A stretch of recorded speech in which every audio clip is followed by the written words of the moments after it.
نحمده ونستعينه ونستغفره ونؤمن به ونتوكل عليه ونعوذ بالله من شرور أنفسنا ومن سيئات أعمالنا من يهد الله فلا مضل له ومن يضلل فلا هادي له ونشهد أن لا إله إلا الله وحده لا شريك له ونشهد أن سيدنا ومولانا محمدا عبده ورسوله أما بعد فقد قال الله سبحانه وتعالى في أحكم التنزيل وفي الفرقان المجيد بعد أعوذ بالله من الشيطان الرجيم بسم الله الرحمن الرحيم فقصص القصص لعلهم يتفكرون رب اشرح لي صدري ويسر لي امري واحلل عقدة من لساني يفقهوا قولي ربي زدني علما وما توفيقي الا بالله عليه توكلت واليه انيب. அளவற்ற அருளாளனும் நிகரற்ற அன்புடையவனுமாகிய எல்லாம் வல்ல அல்லாஹு ஜல்ல ஷானஹு தஆலாவின் திருநாமத்தை போற்றி புகழ்ந்தவனாக துவங்குகிறேன். சாந்தியும் சமாதானமும் அனல் பெருமானார் முஹம்மது முஸ்தபா ரசூலுல் கரீம் ஸல்லல்லாஹு அலைஹி வஸல்லம் அன்னவர்களின் மீதும் அன்னவர்களின் வழிவந்த உத்தம சத்திய சஹாபாக்கள், தாபிஈன்கள், தபவுத் தாபிஈன்கள், அவுலியாக்கள், அக்தாபுகள், ஷுஹதாக்கள், சாலிஹீன்கள், நல்லோர்கள் நம்மில் பேர்களின் மீதும் அல்லாஹ்வின் அன்பும் அருளும் என்றென்றும் என்று நிலவட்டுமாக. கண்ணியத்திற்கும் மிகுந்த மரியாதைக்கும் உரிய அல்லாஹ் நல்லடியார்களே, பெரியவர்களே, சகோதரர்களே, அல்லாஹ் ஜல்ல ஷானஹு தஆலா தனது அருள்மறையான் திருமறையிலே கூறி காட்டுகின்றான். ஃபக்குஸில் கஸஸ லஅல்லஹும் யதஃபக்கரூன். நபியே, மக்களுக்கு வரலாறுகளை எடுத்துக் கூறுங்கள். லஅல்லஹும் யதஃபக்கரூன், அவர்கள் அறிவார்ந்த சமூகமாக, நல் உபதேசம் பெற்றவர்களாக, சிந்திக்கக்கூடிய மக்களாக ஆகக்கூடும் என்பதாக குர்ஆனிலே அல்லாஹ் ஜல்ல ஷானஹு தஆலா சொல்லி காட்டுகிறார். வரலாற்றை தெரிந்து கொள்வது மனிதனுக்கு மிக அவசியம். எந்த சமுதாயம் தம்முடைய வரலாற்றை அறிந்து கொள்ளவில்லையோ அது தன் வாழ்நாளை பூஜ்ஜியத்தில் இருந்து ஆரம்பிக்கின்றது என்று சொல்வார்கள். வரலாறு என்பது மனித வாழ்விற்கு மிக முக்கியமானது. கடந்த கால வரலாற்றையும் நிகழ்கால நிதர்சனங்களையும் வருங்கால திட்டமிடலையும் மனிதன் அறிந்து வைத்திருக்க வேண்டும். அந்த வகையிலே வரலாறு என்பது எல்லா சமுதாயத்திற்கும் மிக முக்கியமானது. அதிலும் குறிப்பாக இஸ்லாமிய சமுதாயம் தங்களின் வரலாற்றை மறந்துவிடக்கூடாது.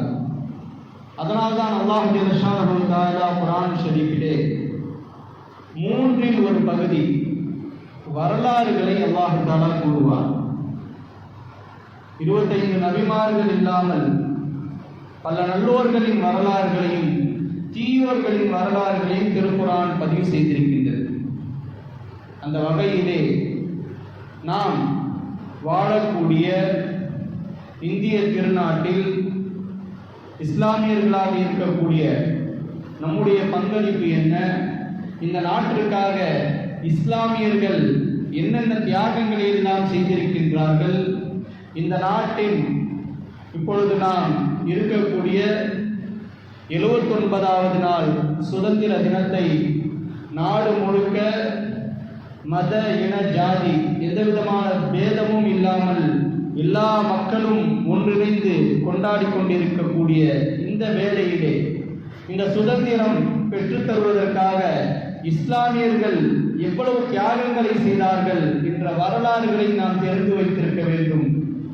நம்முடைய அடுத்த சந்ததியினருக்கும் இங்குள்ள மக்களுக்கும் எடுத்து சொல்லக்கூடிய தலையாய கடமை நமக்கு இருக்கின்றது. காரணம் என்னவென்றால், வேண்டுமென்றே இஸ்லாமியர்களின் தியாக வரலாறுகள் மறைக்கப்படுகின்றது.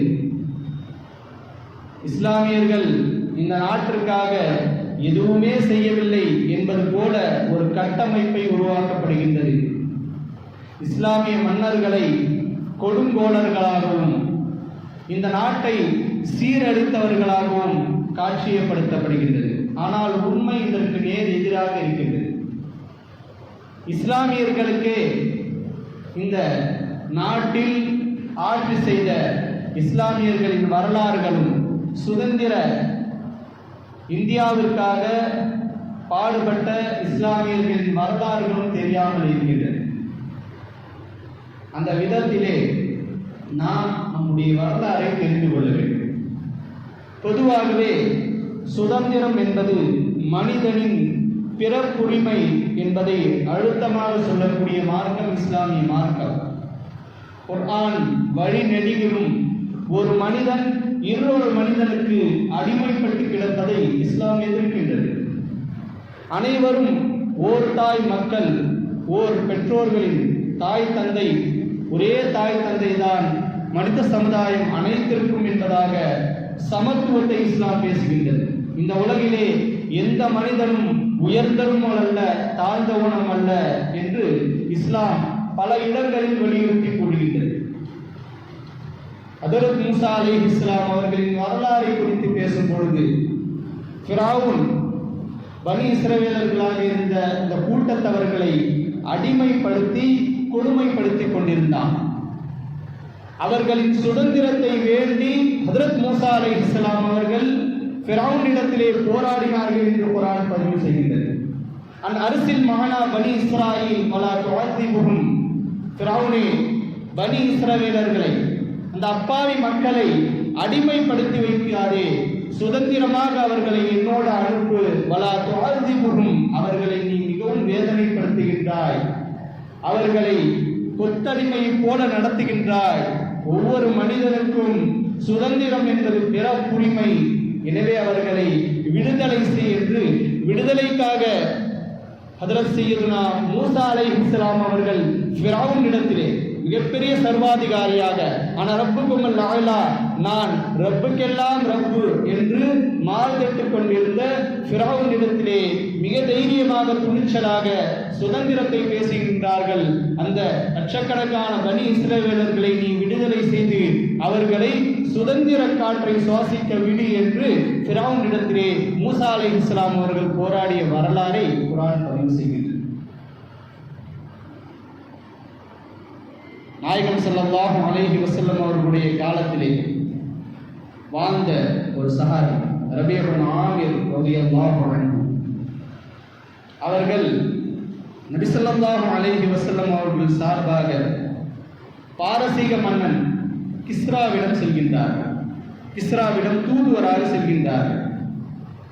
கிஸ்ரா மன்னன் கேட்கின்றான், மல்லதி ஜாஅபிக்கும், எதற்காக நீங்கள் வந்திருக்கின்றீர்கள்? அரபு தேசத்திலிருந்து எதற்காக உங்களை நாயகம் ஸல்லல்லாஹு அலைஹி வஸல்லம் அவர்கள் அனுப்பியிருக்கின்றார்கள் என்று கேட்டபோது, ஜிக்னா லினுக்ரிஜ மின் இபாதத்தில் இபாத், ஒரு அடியான், ஒரு மனிதன் மனிதனுக்கு அடிமைப்பட்டு கிடப்பதில் இருந்து இலா இபாதத்தி ரப்பில் இபாத், ஏக இறைவனான அல்லாஹ் தஆலாவிற்கு மட்டும்தான் அடிமையாக இருக்க வேண்டும் என்பதை உணர்த்துவதற்காக நான் உன்னிடத்திலே வந்திருக்கின்றேன் என்ற அழகான வார்த்தையை சொன்னார்கள். ஒரு மனிதன் ஒரு மனிதனுக்கு அடிமைப்பட்டு கிடக்க முடியாது, அடிமைப்பட்டு கிடப்பது கூடாது. அதனால்தான் இஸ்லாம் வந்த புதிதில் அடிமை முறையை சன்னம் ஜன்னமாக ஒழித்தது. உலகம் முழுவதிலும் மனிதனை விலை கொடுத்து வாங்கக்கூடிய ஒரு நடைமுறை இருந்தது. எந்த விதமான நாடும், எந்த விதமான இனமும், எந்த விதமான தேசமும் இதற்கு பாகுபாடு இல்லை. ஒரு மனிதனை ஆடு மாடு வாங்குவதை போல விலை கொடுத்து வாங்கி விடுவார்கள் அடிமையாக. ஏக காலத்திற்கு அடிமை சேவகம் செய்து கொண்டு அவன் இடத்திலே இவன் இருக்க வேண்டும். அரபகத்தில் மட்டும் இந்த இழிநிலை இல்லை, எல்லா நாடுகளிலும் இந்த இழிநிலை இருந்தது. நாயகம் ஸல்லல்லாஹு அலைஹி வஸல்லம் அவர்கள் வந்ததற்கு பின்னால் சன்னம் ஜன்னமாக இந்த அடிமை முறை ஒழிக்கப்பட்டது. ஒரு குற்றம் நீ செய்துவிட்டால், யாராவது ஒரு அடிமையாக இருக்கின்றான் என்றால் அவனை வாங்கி நீ உரிமை விடு என்று சொன்னது இஸ்லாம். ஒரு பாவம் செய்து விட்டாய், ஒரு நோன்பை விட்டு விட்டாலும் கூட அடிமையை வாங்கி நீ உரிமை விடு என்று கூறியது. இப்படி சன்னம் ஜன்னமாக அடிமை என்ற முறையே இஸ்லாம் துடைத்திருந்தது. அதற்கு பின்னால் தான் உலகெங்கிலும் ஒரு விழிப்புணர்வு ஏற்பட்டது. மனிதனுக்கு மனிதன் அடிமையாக இருப்பது ஆகப்பெரிய பாவமான செயல். இது பாவமான செயல் என்பதையே உணராமல் இருந்தது மனித இனம். இது மிக பெரும் பாவம் என்பதை உணர்த்தியது இஸ்லாமிய மார்க்கம். அதற்கு அழகான ஒரு சரித்திர சம்பவத்தை உதாரணமாக சொல்லலாம். சையதுனா உமர் ரலியல்லாஹு அன்ஹு அவர்களுடைய ஆட்சி காலத்திலே அம்ர் இப்னு ஆஸ் ரலியல்லாஹு அன்ஹு அவர்கள் எகிப்து நாட்டிலே கவர்னராக இருக்கின்றார்கள். அந்த நாட்டிலே குதிரை போட்டி நடக்கின்றது. குதிரையை வைத்து நடத்தக்கூடிய ஒரு போட்டி நடக்கின்றது. அந்த போட்டியிலே அந்த ஊரின் அந்த நாட்டின் ஜனாதிபதி, அந்த நாட்டின் கவர்னராக இருக்கக்கூடிய அம்ர் இப்னு ஆஸ் அவர்களின் மகன் முஹம்மத் என்பவரும் கலந்து கொள்கின்றார்.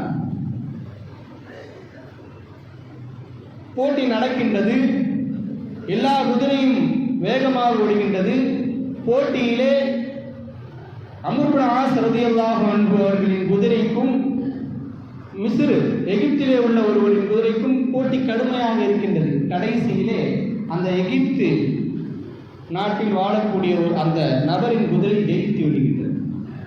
இந்த தோல்வியை சகித்துக் கொள்ள முடியாத அம்ர் இப்னு ஆஸ் ரலியல்லாஹு அன்ஹு அவர்களின் மகனார் அவரிடத்திலே வந்திருக்கின்றார். என்னுடைய குதிரை தான் ஜெயித்தது, உன்னுடைய குதிரை ஜெயிக்கவில்லை என்று கூறி, நான் யாருடைய மகன் தெரியுமா? இப்னுல் அக்ரமீன், சங்கையானவருடைய மகன், இந்த நாட்டின் கவர்னரின் மகன். என்னுடைய பேச்சை தான் கேட்க வேண்டும் என்று ஒரு அடி அடித்து விடுகின்றார். இந்த செய்தி மதீனாவிலே இருக்கக்கூடிய ஜனாதிபதி உமர் ரலியல்லாஹு அன்ஹு அவர்களுக்கு எத்தி வைக்கப்படுகின்றது. உமர் ரலியல்லாஹு அன்ஹு அவர்கள் எகிப்து நாட்டை சார்ந்த அந்த நபரையும் அழைக்கின்றார்கள். உடனே எந்த வேலை இருந்தாலும் சரி, எவ்வளவு பணிகள் இருந்தாலும் சரி, உம்முடைய பணிகளை எல்லாம் விட்டுவிட்டு உன்னுடைய மகனை அழைத்துக் கொண்டு வருமாறு அம்ர் இப்னு ஆஸ் ரலியல்லாஹு அன்ஹு அவர்களுக்கு உமர் ரலியல்லாஹு அன்ஹு உத்தரவு பிறப்பிக்கின்றார்கள். அம்ர் இப்னு ஆஸ் ரலியல்லாஹு அன்ஹு வரும் வழியிலே தன்னுடைய மகனை அதட்டிக் கொண்டே வருகின்றார்கள். நீ என்ன தவறு செய்தாய்? உமர் ரலியல்லாஹு அன்ஹு அவர்கள் இவ்வளவு கோபப்பட்டு நான் பார்த்ததில்லையே, நீ என்ன தவறு செய்தாய் என்று கேட்டுக்கொண்டே வருகின்றார்கள். உமர் ரலியல்லாஹு அன்ஹு அவர்களுடைய மஜ்லிஸிலே, அவையிலே முதலாவதாக அம்ர் இப்னு ஆஸ் ரலியல்லாஹு அன்ஹு அவர்கள் நுழைகின்றார்கள். உன்னுடைய மகன் எங்கே என்று கேட்கின்றார்கள். எனக்கு பின்னால் வருகின்றார். அவரை அழைக்கின்றார்கள். அழைத்து இந்த மிஸ்ர் நாட்டைச் சேர்ந்த எகிப்தியரை அவரிடத்திலே ஒரு சாட்டையை கொடுத்து அந்த அம்ர் இப்னு ஆஸ் ரலியல்லாஹு அன்ஹு அவர்களுடைய மகனை ஆசை தீர அடி என்று சொல்கின்றார்கள். அந்த எகிப்து நாட்டை சார்ந்த அந்த நபர், அந்த அம்ர் இப்னு ஆஸ் ரலியல்லாஹு அன்ஹு, ஒரு நாட்டினுடைய கவர்னர், அவருடைய மகனை அவர் தண்டிக்கின்றார். இதை பார்த்துவிட்டு சையதுனா உமர் ரலியல்லாஹு அன்ஹு அவர்கள் சொல்கின்றார்கள், அம்ர் இப்னு ஆஸ், மா கம் தஅபுதும் நாஸ வகத் வலத்தும் உம்மஹாத்தும் இஹராரா. அம்ர் இப்னு ஆஸே, உன்னுடைய மகன் எவ்வளவு பெரிய பிழை செய்திருக்கின்றார் என்பது உங்களுக்கு தெரியுமா? உங்களுடைய நாட்டிலே உள்ள மக்களை நீங்கள் அடிமையாக வளர்த்திருக்கின்றீர்களா? மா வகத் வலத்தும் உம்மஹாத்தும் இஹராரா. இந்த உலகத்திலே பிறக்கக்கூடிய எல்லா குழந்தைகளையும் அந்த குழந்தைகளின் தாய்மார்கள் சுதந்திரமானவர்களாக பெற்றிருக்க உங்களுடைய நாட்டிலே வாழக்கூடிய மக்களை நீங்கள் அடிமைப்படுத்துகின்றீர்களா? இந்த சவுக்கடியை நான் உங்களுக்கு கொடுத்திருப்பேன். இந்த அஜாக்கிரதையின் காரணமாக இந்த சவுக்கடியை உங்களுக்கு கொடுப்பதையும் நான் தயங்க மாட்டேன் என்பதாக சையதுனா உமர் ரலியல்லாஹு அன்ஹு அவர்கள் அம்ர் இப்னு ஆஸ் ரலியல்லாஹு அன்ஹு அவர்களிடத்திலே கூறியதை வரலாறு பதிவு செய்கிறது. எந்த நேரத்திலும் எந்த இடத்திலும் யாரும் யாருக்கும் அடிமையாக இருக்க முடியாது. பொதுவாக உயிரினங்களில் 3 வகையாக பிரிப்பார்கள். அல்லாஹு தஆலா இந்த உலகத்திலே படைத்த மக்லூகாத்துகள், படைப்பினங்கள் 3 வகை. முதலாவது ஜமாதாத், எந்த விதமான அசைவும் இல்லாத படைப்புகள், மலை, மண், கல், இது போன்ற படைப்புகள். இரண்டாவது நபாத்தாத், செடி கொடிகள், வளரக்கூடிய செடி கொடிகள், அசையும் வளரும், அதற்கு உணர்வுகள் இருக்கும், ஆனால் அதனை நம்மால் உணர முடியாது.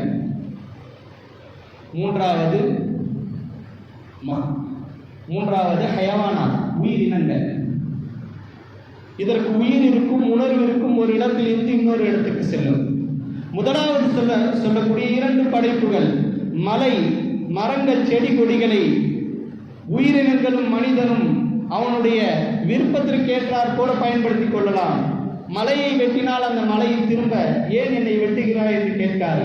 ஒரு மரத்தை வெட்டலாம், ஒரு செடியை பிடுங்கி போடலாம், மனிதனை பார்த்து எதிர்த்து நிற்காது. ஆனால் ஹயவானாத் என்று சொல்லப்படக்கூடிய உயிரினங்கள் அனைத்தும் எதிர்த்து நிற்கும். எந்த உயிரினமாக இருந்தாலும் அது அடிமைப்பட்டு கிடப்பதை இயற்கையிலே அல்லாஹு தஆலா அதனுடைய இயற்கை குணமாக ஆக்கி வைத்திருக்கின்றான். எல்லா உயிரினங்களும் சுதந்திரமானவை. இன்னொரு உயிரினத்திற்கு அடிமைப்பட்டு கிடைக்காது, அதனுடைய சக்திக்கு ஏற்றவாறு எதிர்த்து நிற்கும். ஒரு கொசு கூட அடிமைப்பட்டு கிடக்காது, ஒரு ஈ கூட அடிமைப்பட்டு கிடைக்காது. சிங்கம், புலி, எந்த உயிரினமாக இருந்தாலும் அனைத்திற்கும் பிறப்புரிமை, சுதந்திரம் என்பது பிறப்புரிமையாக அல்லாஹு தஆலா வழங்கியிருக்கின்றான். சுதந்திரம், பிறப்புரிமை என்பதை குர்ஆன் வழி நெடுகினும் எல்லா இடங்களிலும் போதித்து காட்டுகின்றது. அதனால்தான் இயற்கையிலேயே இஸ்லாமிய மார்க்கம் சுதந்திரத்தை பிறப்புரிமை என்று சொன்ன காரணத்தினால் இந்திய சுதந்திர போரிலே இஸ்லாமியர்கள் முதன்மையாக சுதந்திரத்துக்கு பாடுபட்டவர்களாக இருந்தார்கள். பொதுவாக சுதந்திர போராட்டம் என்றாலே ஒரு 900 ஆரம்பித்திருக்கும் ஒரு நூற்றாண்டுகளாகத்தான் இந்த சுதந்திர போராட்டங்கள் நடந்திருக்கும் என்று தவறாக நினைத்துக் கொண்டிருக்கின்றார்கள். சுதந்திர போர் என்றாலே காந்தி, நேரு, நேதாஜி இது போன்ற ஒரு 4 நபர்களை குறிப்பிடுவார்கள். இந்த சுதந்திரம் 75 வருடங்களுக்கு முன்னால் சுதந்திரம் கிடைப்பதற்கு முன்னால் இருந்த ஒரு சில நபர், அதாவது ஒரு 100 வருடங்களுக்கு முன்னால் வாழ்ந்த சில நபர்களை குறிப்பிடுவார்கள். அதற்கு முன்னாலே சுதந்திரம் ஆரம்பித்து விட்டது. முகலாய மன்னர், இறுதி மன்னராக இருந்த பகாதூர் ஷா அவர்கள் வெள்ளையர்களுக்கு எதிராக மிக கடுமையான போராட்டங்களை எதிர்கொண்டார்கள். முதலிலே சுதந்திர போராட்டத்தை ஆரம்பித்தவர்கள் வங்கதேசத்திலே உள்ள சிராஜுத் தௌலா. அங்கு ஒருங்கிணைந்த இந்தியாவாக வங்கதேசம் இருந்தது. முதலிலே வெள்ளையர்கள், ஆங்கிலேயர்கள் நம்முடைய நாட்டை அவர்கள் பிடிக்கக்கூடிய எண்ணத்தோடு வருகின்றார்கள் என்பதை கணித்தவர்கள் சிராஜுத் தௌலா என்று வரலாற்றிலே பதிவு செய்கின்றார்கள். 250 ஆண்டுகளுக்கு முன்னால் அவர்கள் கல்கத்தாவினுடைய கடற்கரையில் வருவதற்கு முன்னால் கடற்கரையிலே கப்பலிலே அவர்கள் சென்று தடுத்தார்கள். மிக கடுமையாக அவர்களோடு போரிட்டார்கள். அவர்களை உள்ளே வருவதற்கே அவர்கள் அனுமதிக்கவில்லை. அந்த முதல் சுதந்திர போராட்டம் வெற்றி அடைந்திருந்தால் வெள்ளையர்களால் இந்தியாவிற்குள் நுழைந்திருக்கவே முடியாது. ஆனால் காலநிலை அவர்களுக்கு ஒத்துழைக்கவில்லை. தொடர்ந்து கடுமையான மழை ஏற்படுகின்றது. அதனால் சிராஜுத் தௌலாவினுடைய படை பலகீனமாக ஆகின்றது. அதற்கு பின்னால் தான் வெள்ளையர்கள் உள்ளே வருகின்றார்கள். சிராஜுத் தௌலா அவர்களை கொன்றதற்கு பின்னால் தான் அவர்களால் இந்தியாவிற்குள்ளே வர முடிந்தது. கிழக்கிந்திய கம்பெனி என்ற பெயரிலே முதலிலே 250 ஆண்டுகளுக்கு முன்னால் அப்பொழுது தொடங்கினார். பகாதூர் ஷா, முகலாய மன்னர்கள் 700 வருடங்கள் இஸ்லாமியர்களுடைய ஆட்சியிலே இருந்த இந்தியா, அவருடைய கண்களுக்கு முன்னால் இந்தியா வெள்ளையர்களுடைய கையிலே சிக்கி சின்னாபின்னமாகுவதை சகித்துக் கொள்ள முடியாதவர்கள் தனி நபராக, தனி ஆளாக இருந்து வெள்ளையர்களை எதிர்த்தார்கள். அந்த பகாதூர் ஷாவை சிறைப்பிடித்து இங்கிருந்து ரத்வானுக்கு கூட்டு போறாங்க. பர்மாவில் போயிட்டு சிறையில் அடைக்கிறாங்க. சொல்லுன்னா துன்பங்கள், கடைசியில் அவங்க ஒரு நாள் சிறைச்சாலையில் இருக்கும் பொழுது அவருடைய உணவுக்காக 2 தட்டு எடுத்துட்டு மூடி 2 தட்டை எடுத்துட்டு வராங்க. பஹாதுர் ஷா அவர்களிடத்தில் அந்த 2 தட்டை வைக்கப்படுகிறது. திறந்து பார்க்கின்றார்கள். மிர்சா மகள் என்ற ஒரு மகனின் தலையும் ஹிதுர் என்ற இன்னொரு மகனின் தலையும் அந்த தட்டிலே இருக்கிறது. அந்த காட்சியை பார்க்கின்ற அந்த வெள்ளையன் கேட்கின்றான், தளபதி கேட்கின்றான், உங்களுக்கு உள்ளத்தில் இருக்கிறது இதயமா இல்ல கல்லா? ஒரு சொட்டு கண்ணீர் கூட வரலையே. 2 மகனுடைய தலையை எடுத்து வந்து வைத்திருக்கின்றேன், ஒரு சொட்டு கண்ணீர் கூட வரவில்லையே என்று கேட்டபோது பஹாதுர் ஷா அவர்கள் சொல்கின்றார்கள், எதிரிக்கு முன்னால் எந்த வீரனும் எந்த இஸ்லாமியனும் அனுமதி கிடையாது. நீ என்னுடைய எதிரி, உனக்கு முன்னால் என்னுடைய அழுகையை என்னுடைய வருத்தத்தை நான் வெளிப்படுத்திவிட்டால் நான் கோழையாக ஆகிவிடுவேன். எனக்கு வருத்தம் இருக்கின்றது, ஆனால் நான் உனக்கு முன்னால் அழமாட்டேன். என்னுடைய நாட்டிற்காக என்னுடைய 2 மகன்கள் தியாகம் செய்தார்கள், உயிர் தியாகம் செய்திருக்கிறார்கள், ஷஹீதாகிறார்கள் என்ற மகிழ்ச்சி என்னுடைய உள்ளத்திலே இருக்கின்றது என்று பஹாதுர் ஷா அவர்கள் சொன்னார்கள் என்று வரலாறு பதிவு செய்கிறது. 25 ஆண்டுகளுக்கு முன்னாடி அவருடைய கல்லறையை பார்ப்பதற்காக பர்மாவுக்கு சென்ற இந்தியாவுடைய பிரதமர் அவர் அவங்க கல்லறைக்கு போகும்பொழுது அந்த கல்லறையில் எழுதப்பட்டிருந்தது, ஒரு 6 அடி கூட இந்தியாவுக்காக போராடியவருக்கு இந்தியாவில் ஒரு 6 அடி கூட கிடைக்கல, பர்மாவில் தான் அடக்கம் செய்யப்பட்டிருக்கின்றார் என்று வெள்ளையர்கள் எழுதி வைத்திருக்கின்றார். சுதந்திரம் பெற்றதற்கு பின்னால் தான் நான் இந்தியாவிற்கு வருவேன், என்னுடைய சடலம் சுதந்திர நாட்டிலே புதைக்கப்பட வேண்டும் என்று சொல்லியிருந்தார்கள் பஹாதுர் ஷா. அவர்கள் இருக்கும் வரை சுதந்திரம் கிடைக்கவில்லை. அவருடைய மையத்தை அங்கு அடக்கம் செய்யப்படுகின்றது.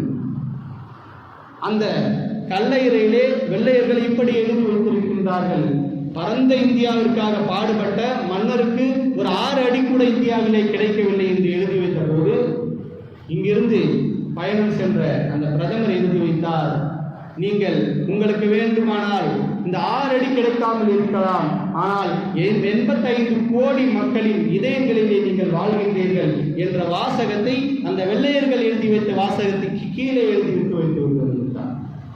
இந்த அளவுக்கு இந்தியாவிற்காக இஸ்லாமியர்கள் பாடுபட்டிருக்கின்றார்கள். இதே போன்ற ஒரு சம்பவம் அலி சகோதரர்கள் என்று சொல்வார்கள். முகமது அலி, ஷவுகத் அலி, 2 அலி சகோதரர்கள் இந்திய சுதந்திரத்துக்காக மிக பெரும் போராட்டங்களை எடுத்தவர்கள். அவர்களுடைய தாயார் ஹஜ்ஜுக்கு செல்கின்றார்கள். ஹஜ்ஜுக்கு சென்று காபத்துல்லாஹ்வின் திரையை பிடித்து அந்த தாயார் கேட்ட துவா என்ன தெரியுமா? என்னுடைய 2 மகன்களும் இந்திய சுதந்திர போராட்டத்திலே கலந்து கொண்டு இந்திய சுதந்திரத்திற்காக அவர்கள் உயிர் நீக்க வேண்டும், இந்தியாவுக்கு சுதந்திரம் கிடைக்க வேண்டும் என்று அந்த தாய் துவா செய்கின்றார். எவ்வளவு பெரிய உணர்வு பாருங்கள். முகமது அலி அவர்களும் ஹஜ்ஜுக்கு செல்கின்றார்கள். ஹஜ்ஜுக்கு செல்லும் பொழுது அவர்கள் கேட்ட துவா, என்னுடைய நாட்டுக்கு இறைவா சுதந்திரம் கிடைக்க வேண்டும். அவர்களுக்கு தள்ளாத வயது, அந்த வயதிலே வட்டமேஜை மாநாடு நடக்கின்றது இங்கிலாந்துல. இவர்கள் அழைக்கப்படுகின்றார்கள். இவர்கள் போய் அங்கு பேசும்பொழுது இந்த தள்ளாத வயதிலே சொல்கின்றார்கள், எனக்கு கடைசி நேரம் வந்துவிட்டது, என்னுடைய நாடு அடிமைப்பட்டு கிடக்கின்றது, அடிமைப்பட்ட அந்த நாட்டிலே நான் அடக்கப்படுவதை விரும்பவில்லை, என்னுடைய நாட்டிற்கு சுதந்திரம் கொடுங்கள், என்னுடைய மையத்தை அடக்குவதற்காகவாவது என்னுடைய நாட்டிற்கு சுதந்திரம் கொடுங்கள். அப்படி சுதந்திரம் கொடுப்பதற்கு முன்னால் எனது உயிர் பிரிந்து விட்டால் என்னை சுதந்திரம் பெற்ற வேறு எங்கேயாவது அடக்கம் செய்து கொள்ளுங்கள் என்று சொல்கின்றார்கள். அவர்கள் சொன்னதை போன்றே அந்த இடத்திலே அவர்கள் மரணித்து விடுகின்றார்கள். அவருடைய ஜனாசாவை அடக்கம் செய்வதற்காக 26 நாடுகள் கேட்கின்றன. இஸ்லாமிய நாடுகள் 26 நாடுகள் அவர்களுடைய ஜனாசாவை எங்களுடைய நாட்டிலே அடக்கம் செய்து கொள்கின்றோம் என்று 24 நாடுகள் போட்டி போட்டு வருகின்றன. அல்லாஹ் தஆலாவுடைய மிகப்பெரும் பாக்கியம் 70,000 நபிமார்கள் புதைக்கப்பட்டிருக்கின்ற 20,000 நபிமார்கள் அடக்கம் செய்யப்பட்டிருக்கின்ற பலஸ்தீனத்திலே உள்ள ஜெருசலேத்திலே அந்த இடத்திலே அந்த முகமது அலி அவர்களுடைய ஜனாசா அடக்கம் செய்யப்படுகிறது. இப்படி இந்த நாட்டின் சுதந்திரத்திற்காக எவ்வளவோ பெரிய தியாகங்களை செய்திருக்கின்றார்கள் இஸ்லாமியர்கள். ஜாலியன் வாலாபாக் படுகொலை. இந்த இந்தியாவிலே சுதந்திரத்திற்காக ஏற்பட்ட கிளர்ச்சிகளில் மிக முக்கியமான கிளர்ச்சி ஜாலியன் வாலாபாக் படுகொலை. யாரெல்லாம் வெள்ளையர்களுக்கு எதிராக போரிட்டார்களோ அவர்களெல்லாம் கொன்று ஒரு கிணத்திலே போட்டார்கள். அந்த போராட்டத்திலே கலந்து கொண்டவர்கள் 48,000 பேர். 48,000 பேர் கலந்துக்கிட்டாங்க. அதில் 35,000 பேர் இஸ்லாமியர்கள். 48,000 பேர்ல அதிகமான நபர்கள் யார்? 35,000 பேர் இஸ்லாமியர்கள். அந்த கிணற்றிலே போடுகின்றார்கள். அந்த கிணற்றிலே போடப்பட்ட சவங்கள், மையத்துகள் நிரம்பி தண்ணீர் வடிவதை போல வெளியே வந்து கிடக்கின்றது. அத்தனை ஜனாதாக்களையும் அந்த கிணற்றிலே போடுகின்றார்கள். அதிலே போட்ட மையத்துகளின் பிணங்களில் 35,000 பேர் முஸ்லிம்களுடைய பிணங்கள். இப்படி எத்தனையோ தியாகங்களை வெள்ளையர்களுக்கு எதிராக போட்டுக்கொண்டார்கள். காரணம் என்னவென்றால் இஸ்லாம் போதிக்கின்ற போதனை. யாருக்கும் நீங்கள் அடிமைப்பட்டு கிடக்கக்கூடாது. அல்லாஹ்வை தவிர ஒரு மனிதன் இன்னொரு மனிதனுக்கு அடிமைப்பட்டு கிடப்பதை இஸ்லாம் எதிர்க்கின்றது. அதனால்தான் இஸ்லாமியர்கள் வீரியமாக, மிக வீரியமாக இந்திய சுதந்திர போராட்டத்திலே தங்களை இணைத்துக் கொண்டார்கள். எத்தனை தியாகங்கள்! அவர்களால் முடிந்த அளவுக்கு பொருளாதாரம் இருக்கின்றதா? அவர்களுடைய மிகப்பெரிய பொருளாதார பங்களிப்பை இந்த சுதந்திரத்திற்காக கொடுத்தார்கள். நேதாஜி சுபாஷ் சந்திர போஸ், நமக்கெல்லாம் தெரியும், அவர்களுடைய இராணுவத்திற்கு மிகப்பெரிய பொருளாதாரம் தேவைப்படுகின்றது. இந்த இராணுவ தளவாடங்களை வாங்குவதற்கும் கப்பற்படை போன்ற பல்வேறு நடவடிக்கைகளுக்காக மிகப்பெரிய பொருளாதாரம் தேவைப்படுகின்றது. அவரும் எவ்வளவோ முயற்சி செய்கின்றார். ஆனால் அவரால் மிக குறைந்த பொருளாதாரத்தை ஈட்ட முடிகின்றது. அந்த நேரத்திலே அவர்களுக்கு மிகப்பெரிய பொருளாதாரத்தை, அன்னைக்கு பெரிய கப்பலினுடைய அதிபதியாக இருந்த ஒரு இஸ்லாமியர், கல்கத்தாவில் இருந்த ஒரு இஸ்லாமியர், அவருடைய பேர் ஹபீப். அவர் குறிப்பிடும் பொழுதே வல்லல் ஹபீப் என்று சொல்வார்கள். 1 கோடி ரூபாய் அவருடைய கம்பெனியே அப்படியே இந்திய சுதந்திரத்திற்காக எழுதிவிட்டார்கள். சுபாஷ் சந்திர போஸினுடைய அந்த இந்திய சுதந்திரத்திற்காக 1 கோடி ரூபாயை அள்ளி கொடுத்தார் வல்லல் ஹபீப் என்கிறவர். அதே போன்று கப்பலோட்டிய தமிழன் பாவு சிதம்பர பிள்ளை என்று சொல்வோம். அவர்களுக்கு அந்த கப்பல் வாங்குவதற்கு கிட்டத்தட்ட 2 லட்சங்களை, அந்த காலத்தில் 2 லட்சம் என்பது எவ்வளவு பெரிய காசு, 2 லட்சங்களை வாரி வழங்கியவர் பக்கீர் முகமது என்ற ஒரு இஸ்லாமியர். இப்படி இஸ்லாமியர்கள் இந்திய சுதந்திரத்திற்காக தங்களுடைய சதவிகிதத்தை விட அதிகமாக தியாகம் செய்தார்கள்.